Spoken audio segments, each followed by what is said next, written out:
Ladies and gentlemen, how long is this country going to continue this BS over black people's hair? This is becoming real tiring. How the hell are you going to put policies in place against hair that grows out of somebody's head naturally? You know, this goes right back to me calling you petty because you are. You're a bunch of petty, frivolous people, and you thrive on pettiness. You thrive on it. And the sad part is we are always on the brunt end of their pettiness. This came out in Essence, ladies and gentlemen, and a Texas teen, he went to Six Flags and they had an issue with his hair. I mean, this is just ridiculous. So, Texas teen dispute with Six Flag hair policy reinforces the need for the Crown Act. These policies should not exist anywhere, ladies and gentlemen. This is absolutely ridiculous. It is just another way of discriminating against black people without saying that you're discriminating. You're just using the hair as an excuse. So, ladies and gentlemen, one good outcome, he's getting a lot of modeling offers from all over the place since his picture was published.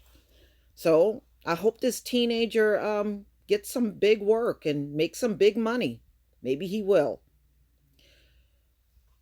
For critics of the Creating a Respectful and Open World for Natural Hair Crown Act, Karen Washington's story should be a wake-up call.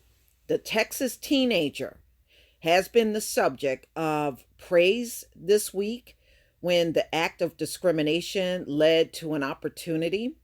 The 17-year-old Fort Worth, Texas native said he was denied a job at Six Flags over Texas this past spring because of his extreme locks.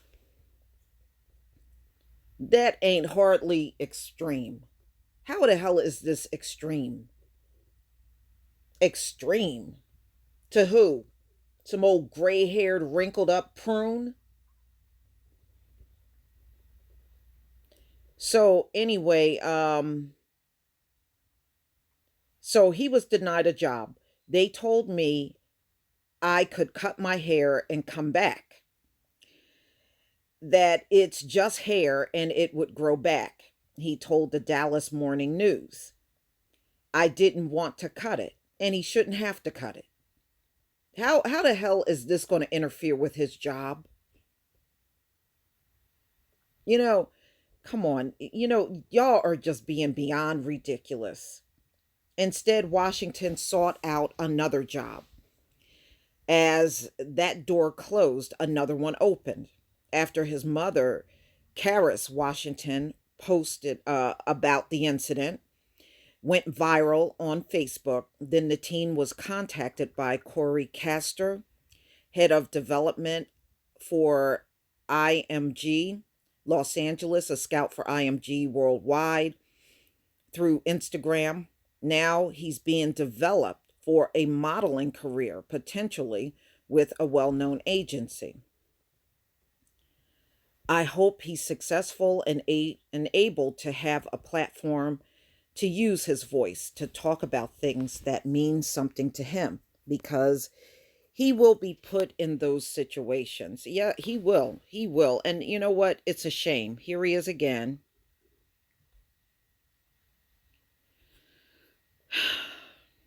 Wow. White people, I just want to know, what is your hang up about black hair? We sure don't obsess over your hair. I wouldn't dream of walking around here obsessing over some white woman's hair or some white man's hair. I could care less about what you do with your hair. All right? I don't care. But y'all seem to have all kinds of hang-ups about what black people do with their hair. And I think that's ridiculous, worrying about a whole different race of people and what they do with their hair. You sound ridiculous and petty. There were a few employees that complimented my hair before the interview, the teen told WFAA Channel 8. Then they pulled me aside at the end of it and said, "You would have to cut your hair, or we can't hire you at Six Flags." That's ridiculous. Pierce said he decided to speak up after seeing Washington's story on social media. So there was a petition, and you can see the link here. I'll leave the link to this article in the description box. But they started a petition to end discriminatory hair practices targeting black people, because that's all these policies do. It don't target anyone else. And we even see this happening in school with the children. You'll have some children, a child sent home because she got braids, or he's got dreadlocks, or it's just ridiculous. It's only, these policies are only for us. You don't hear about anybody else being impacted. It is another way to come at black people over something that grows out of our hair naturally, and everybody else got that bone straight hair, and they're going to leave them alone. It's just ridiculous.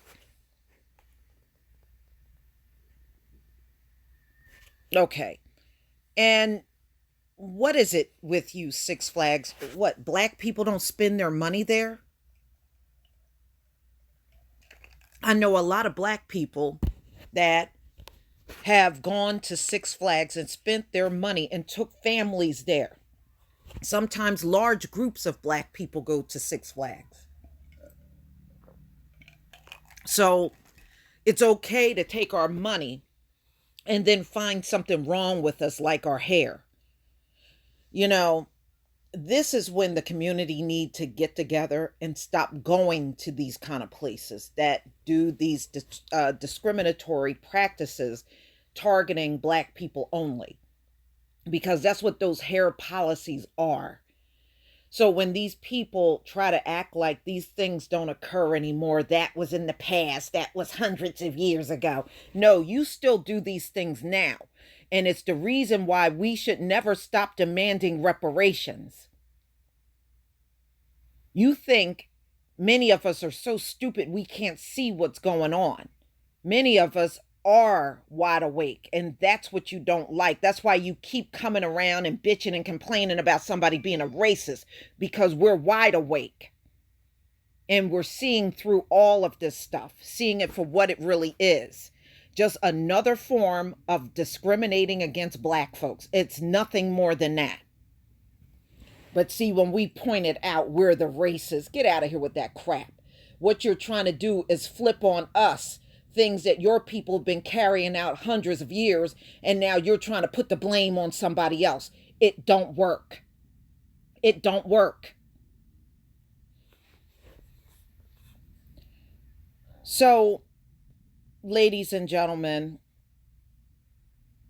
if our money is good enough for Six Flags, then they should not have all of these discriminatory hair practices going on at their locations.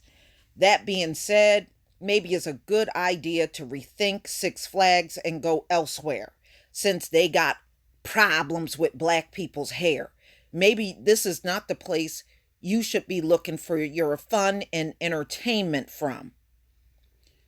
So recently, California just pushed legislation to end discriminatory practices against natural hair. And New York City also did the same thing. These policies should not even exist. But ladies and gentlemen, they have a history of always having a problem with black hair.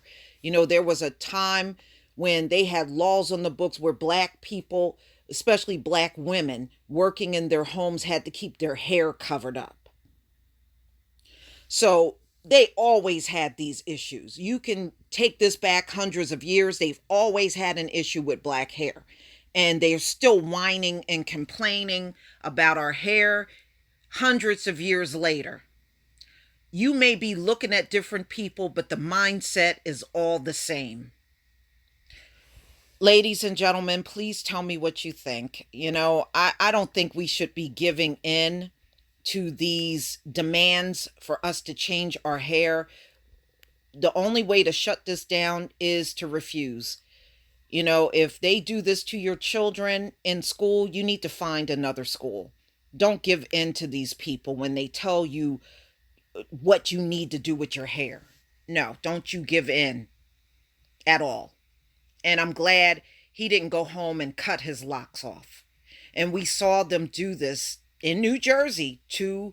Remember, the referee had a problem with the dreadlocks on, and I think this teen was biracial, but he had locks, and they cut his hair off. White folks cut his hair off before the wrestling match. This stuff got to end. When they start demanding that you change your hair, you tell them no, you ain't changing nothing. Period. That's the only way this stuff will stop. We got to refuse to meet their demands that we make changes. Don't you make changes about shit. Period.